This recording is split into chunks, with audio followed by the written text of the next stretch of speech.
Събрали сме се в район Кремиковци, където голям брой хора, Кремиковци и Нови Искър, излизат на протест срещу създаването на кариера на граничната зона между Белогорско и Нови Искър за строителни материали.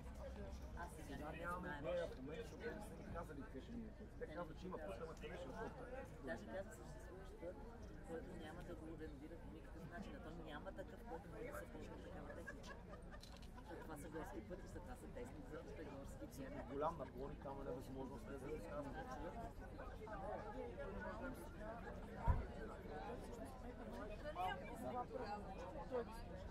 Ами, по-скоро може да се застъпи.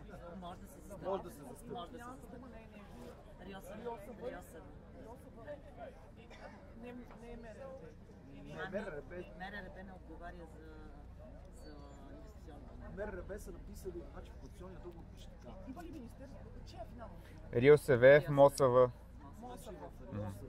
Значи все пак има министерство. Министър трябва да сложи. Но в коалиционния договор пише така, за да започне въобще концесията и договор, трябва да се изпълнят следните условия. Първо да има положителен глас, второ да е ЕСПУПа да е прият и трето да стане собственика, той да се придобие земята, което не е проблем, и да се направят пътните връзки. И 4 условия трябва да се изпълнят. А в същото време те казват, че пътни връзки няма да правят, защото ще бъдат съществуващи пътища, които не са годни за ползване. Казвате, че не стават. Това е чисто равно, че не става. И кола не може да се лечи там. Да.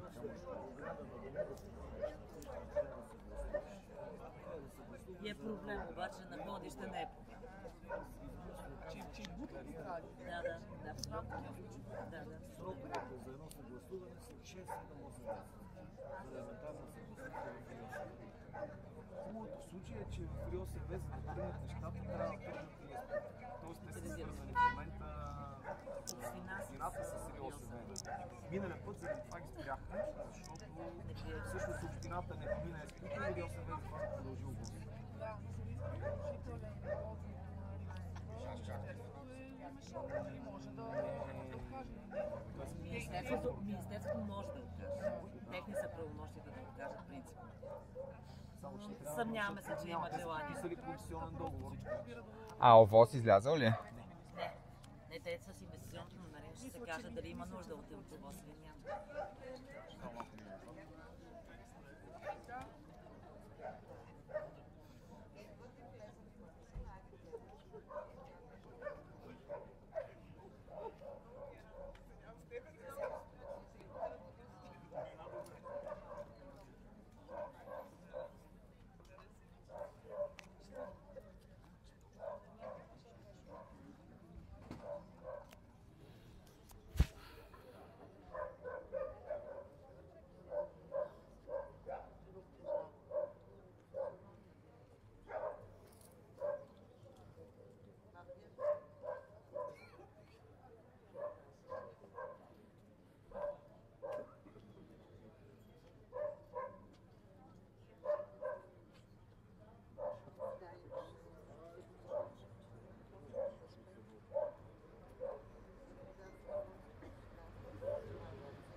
За къде?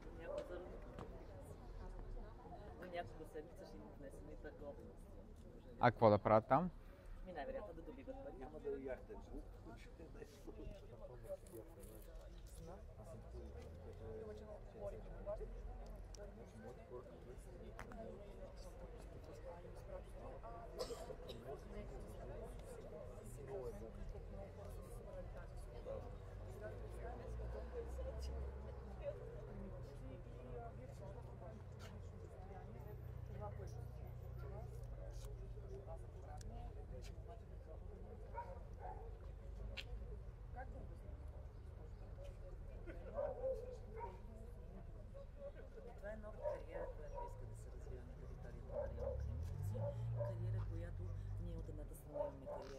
Вече е разрушила част от планината на Кремиковци и Сесловци. От другата страна имаме инвестиционно намерение за нова кариера, която ще разруши и другата планина. И в един момент район Кремиковци е един от най-хубавите райони в София, ще остане просто район без планини, район с кариери. Събрани са над 3100 подписа, които ще депозираме днес в РИОСВ, като ние имаме намерение допълнително да внасяме документи и доказателства, че инвестиционното предложение не следва да се реализира, защото ние нямаме представени към тази дата все още приложенията към инвестиционното намерение, сме ги изискали от РИОСВ. Което всъщност е това, което най-много ви притеснява. Вие това инвестиционно предложение го виждате, четете го, но към него няма прикрепени никакви документи, вие не знаете абсолютно никакви детайли. Какво най-много ви опасява? Че тук може да се случи какво, ако това инвестиционно предложение стане факт? Знаете, нашия район е силно обременен още от присъствието на бившия завод в Кремиковци. Нанесени са толкова много щети на жилищните площи и на населението, от които и до днес ние не можем да се отърсим. И това тежко наследство не само, че продължава, ами и в момента с тази кариера ние наистина продължаваме да бъдем сметището на София. Запрашаване, Всичко, замърсяване, значи тежка механизация, ще се сипе улици, прахоляка, който ще се вдигне. Всичкото това води до недобра здравословна среда. Наистина, госпожа Донкова е права, че този район на времето е бил китката на София. Това е бил най-хубавият квартал на София. Проблема обаче не е само тук в Кремиковци, защото околните населени места също се обединяват и ви подкрепят в този ваш протест. Вие сте от Лукорско, което на какво разстояние от тази кариера? Ами, значи най-близките къщи на Лукорско са на около 1500 метра от кариерата. Тоест вие сте дори още по-близо. Ние сме от по-близо, Кремиковци, да. Предишното инвестиционно намерение, когато беше, пътя минаваше през Лукорско изцяло, сега не знаем къде ще мине. Но аз искам да кажа нещо друго. В случая въпросът е много прост. От едната страна седи един чисто корпоративен частен интерес, който цели да облагодетелства една определена фирма. От друга страна седи интереса на хиляди хора, които живеят в района, не само в Кремиковци, не само в Лукорско, включително Чепници, включително околните населени места. Това нещо ще доведе само вреда за хората и интерес, и е в интерес на една частна фирма. Тоест тук въпросът е институциите дали ще застанат на страната на хората или страната на частния интерес. Местната власт показа, че е с хората. Очакваме да видим държавната власт дали ще застане на страната на хората или ще застане на страната на частния интерес. Казахте старо намерение, защото всъщност за първ път през 2009 ми обяснихте, че това предложение вижда бял свят. До този момент все още не е реализирано, но така през последните седмици като че ли има действия в тази посока. Има активизиране, то имаше такова активизиране и преди няколко години пак. Тогава успяхме да спреме, поне да отложим инвестиционното намерение. Сега се стартира наново, незнайно защо. Това никой не може да каже откъде излизат в момента нещата, но ние пак ще го спреме и още от сега искам да кажа на господата от Камико, както преди направихме протести, сега също планираме протест, ще разберат къде е, ще бъде по-многоброен и ние няма да оставим нещата така. Тук кариера няма да има. Ще се върна след малко при вас отново, за да обясните всъщност, че А само да ви попитам, вчера е имало среща между вас, кмета на Нови Искър и кмета на София. Как протече тя? Ние го уведомихме за нашите притеснения, за притесненията на хората. Той каза, че като цяло подкрепя хората и би било редно да има, ние да всички да разберем, че тази кариера, за да се развива, би било редно да има публичен интерес, а в случая всички знаем, че интересът е само частен. Да. Няма никакъв публичен интерес. Така че... И казвате, че очаквате и на рудника да има последващо такова инвестиционно намерение. За наши страхове и за наше съжаление, дано не се реализира, но ние пак ще бъдем тук и пак ще се борим по същия начин. Относно рудника, да ви попитам, преди месец имаше сигнал за огромно сметище, посетихме го, открихме, че има стотици камиони, които изхвърлят, имаше булдозер, който някак си драстично изчезна. Дали... да, в смисъл сутринта ние говорихме, че полицаите са открили булдозер, на който не са намерили шофьора, не са намерили чия собственост е. Да, обърнете се към Нова телевизия. За да не се случи това инвестиционно предложение, че трябва да бъде финалният подпис или съответно отказ. РИОСВ е институцията, която отговаря за инвестиционните предложения в Република България. РИОСВ за София, разбира се. Така че очакваме от тях една положителна развитие за интерес на хората в район Кремиковци, район Нови Искър. А не бих казала само, тук половин София присъства на манастира, присъства в този район и следва да е само интересен на двата района. И има ли крайен срок, в който трябва да се произнесе?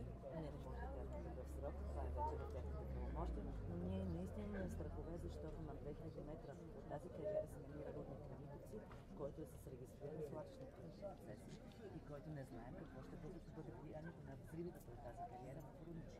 Още един проблем, всеки човек, с който разговаряме тук, а добавиш по нещо.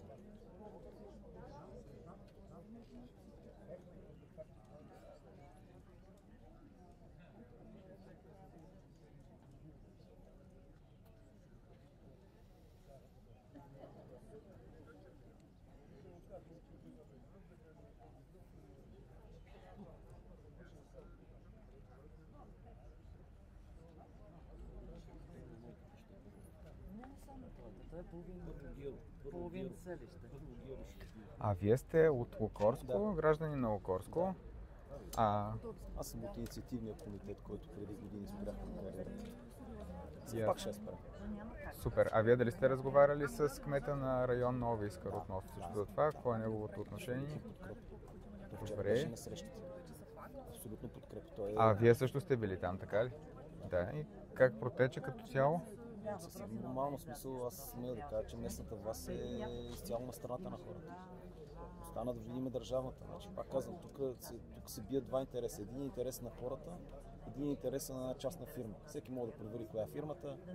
Прочетете инвестиционното намерение, като видите адреса, ще Да, стане прочетохме кой историята. седи отзад, нали. Това е фирма, която всички я знаят и така нататък. Тоест, това е въпрос сега. Дали институциите в държавата, защото местната власт е на страната на хората, ще станат на страната на хората. Ако институциите послушат хората, тогава нещата ще. Очаквате ли съвместни действия между гражданите на Нови Искър и на Кремиковци като протест? Винаги сме били заедно. Да, ще има протест. Ще ви кажем кога ще е. Вече горе-долу се разбрахме кога и къде ще бъде съвместен. Както и ние направихме два. Имахме пред Министерски съвет един протест, след това имахме един протест пред Столична община. Ще ви излъжа годината.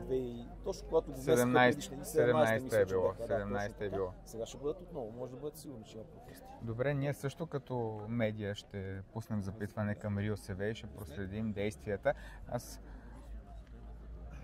Говорихме за 10, 11, 12, Ти говори за да мога аз предварително отида там и да подам заявление. О, не, протести ще дойдат много. Ще да стане ще дойдат.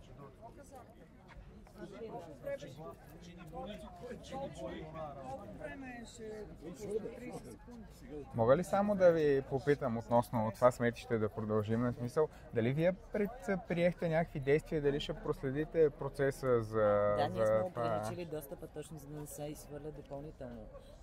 Да, аз присъствах и донесаха определени пак инертни материали, но това не прекъсва. Дали проследихте действията на районната полиция за да ни дадат точно кой. Да, защото местните дадоха снимки на камиони и на фирми, които изхвърлят. Нали, булдозера вероятно е бил верижен, т.е. Столичен инспекторат с номерата на камионите. За булдозера сме поискали официална информация от полицията да ни предоставят, защото той не е избягал сам. Няма как да се премести сам. Трябва шофьор да го е предвижил при всички положения. И той е верижен. Т.е. този шофьор трябва да го е качил на платформа, на камион. Нали, това не е някаква игла в копасено. Добре, и ние ще пуснем запитване към полицията. Добре, благодаря ви много.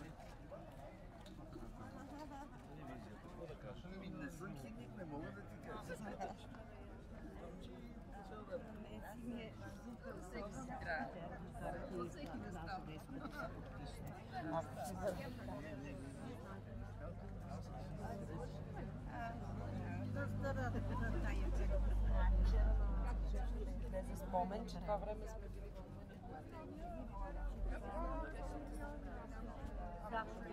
Дали може да кажете няколко думи пред нашата медия, защо сме се събрали тук? Не?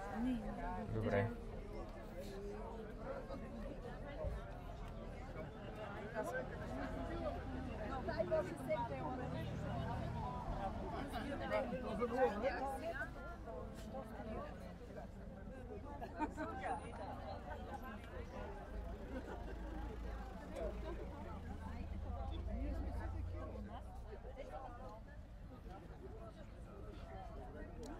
Добре, приключваме видеото за нашата медия.